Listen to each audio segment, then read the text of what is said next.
Why pay more is a question you should often ask yourself when looking into technology. The fact is that there are literally hundreds of action cams on Amazon which are basically all the same product, just rebranded and sold at under $100 or something, and they're all fairly terrible. Yi Technology, however, are different. They make their own cameras, they actually make their own cameras, and they're actually good. They're so good, in fact, that you should really ask yourself, why would you ever pay more for a GoPro when you can have pretty much the same feature set at 2/3 the price?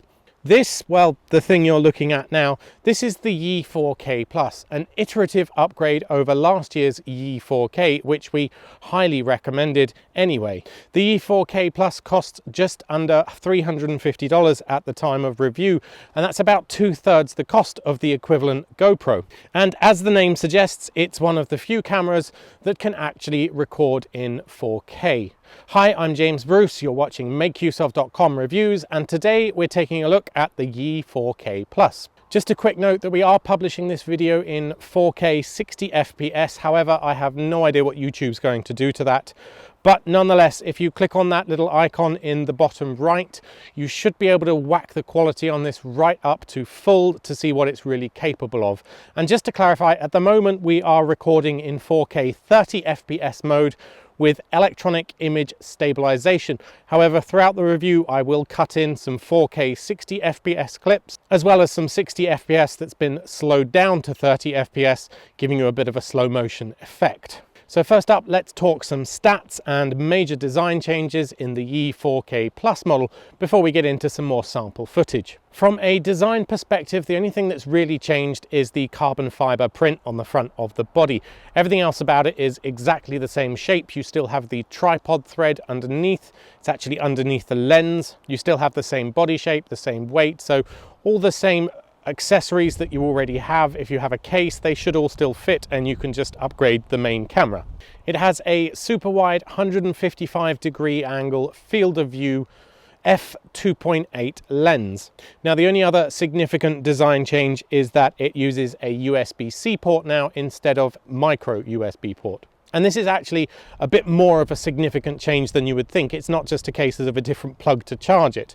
Instead, what this means is that the USB-C port can now carry a lot more back and forwards in terms of data. So for instance, in the package, they include a microphone to USB-C adapter, which means you can plug in an external microphone. Now for this review, I'm actually using a separate lav mic with a recorder just because it's easier to work with. But when I tried the external mic with the Yi 4K Plus, it did actually sound pretty good. So here's a sample of what it sounds like natively from the camera without using my external microphone. Apparently they've added stereo mics, which helps to reduce some of the noise and just generally sounds better compared to last year's model, but you can be your own judge. There isn't much else included in the package. If you want to record at 60 FPS, you will need one of the U3 class micro SD cards. Just regular old class 10 are not fast enough. I did have errors when I tried to record on one of those. It stopped after about 10-30 seconds. And if you don't already have one, you'll probably want to get a cheapo mounting kit because it doesn't come with any accessories at all, just the unit itself, a charging cable, and the microphone cable. In terms of video recording features that have been added, the most significant update is of course the fact that it can now record in 60 frames per second, and that's been allowed by the Ambarella H2 chip. The Yi 4K Plus is in fact the first ever action camera to do 4K 60 FPS. However, a couple of days after it was released, the GoPro Hero 6 was announced, which also offered it and kind of took away a bit of the thunder.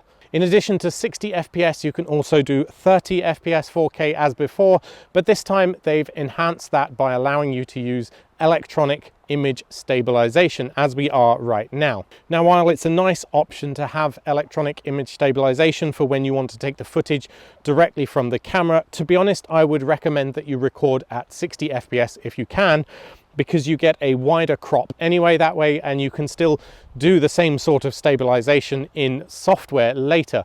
By recording at 30 FPS with the electronic image stabilization, you're cropping a bit of the frame out and you're really just limiting your options for later. So give me a second, let's just swap this over to actual 60 FPS mode. You'll be able to see the difference. All right, we are now in official 60 FPS mode. You should notice the frame around me is actually cropped a bit larger so you can see a fuller picture. Now, although the jump to 60 sounds like a pretty incremental upgrade, like what's the big deal, 30 or 60, it's the same sort of thing. Actually, at 60 FPS, it allows you to do some basic slow motion. You can slow it down to 30 or 24 frames a second, so at around half the speed roughly, and get some really nice fluid looking shots. So you should be able to see some sample footage at the moment filmed at 60 FPS, then conformed down to 24 frames a second and given a teal orange filter for that true sort of movie look. So you can see just how fun it really is to be able to play with those sort of options later on. Something that you couldn't do if you only recorded in 30 frames a second. Now, the Yi 4K Plus also brings a number of voice commands which they didn't have on the last model, and this brings it more in line with the GoPro Hero series. The commands are limited, there's only about 5 or 6 total. You can see a little demo video of them now. Yi action, shoot burst.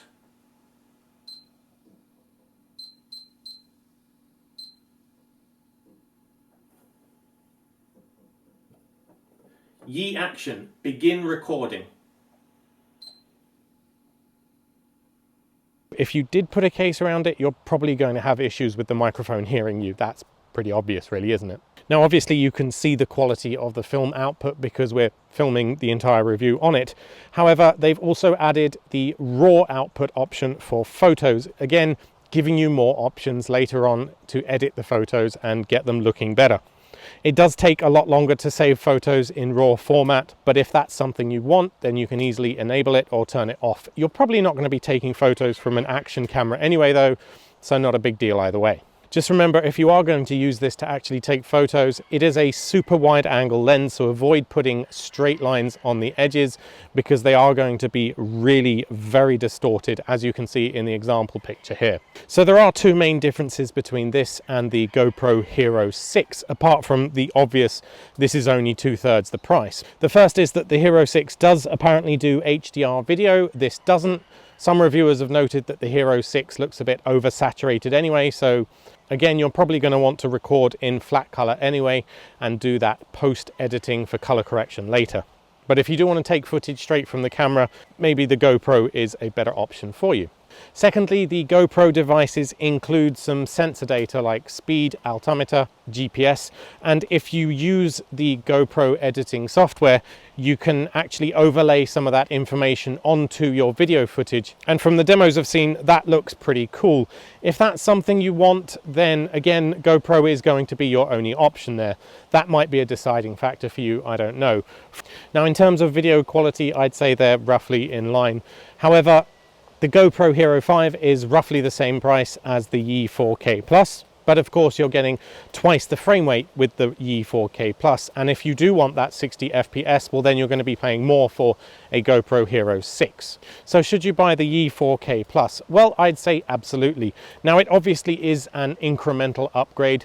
However, we highly recommended last year's Yi 4K model, and this one, they certainly haven't broken anything, they haven't made it any worse, so this is also highly recommended if you want that 4K 60 FPS capability, which you probably do.